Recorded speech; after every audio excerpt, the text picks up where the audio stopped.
All right, let's bring you the latest about that phone call between Russian President Vladimir Putin and President Donald Trump.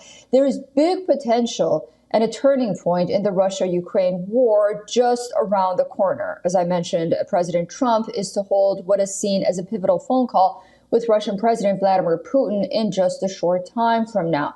Can this phone call bring about a cessation of hostilities? Trump himself has expressed optimism, stating that he intends to stop the bloodbath. He's often said that a Russia-Ukraine ceasefire is something only he and Putin could bring about. After the Putin conversation, Trump will be speaking to Ukrainian President Volodymyr Zelensky. He's also to consult NATO leaders to coordinate efforts towards ending the conflict. The Trump-Putin phone call comes on the brink of a series of unproductive negotiations between Russian and Ukrainian delegations in Istanbul last week.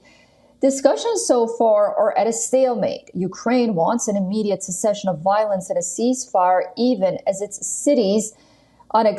cites unacceptable demands from Russia.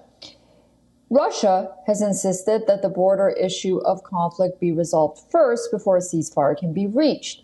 European leaders have talked to Trump as well. They're advocating for an unconditional 30-day ceasefire and have indicated the possibility of imposing additional sanctions on Russia if it fails to comply.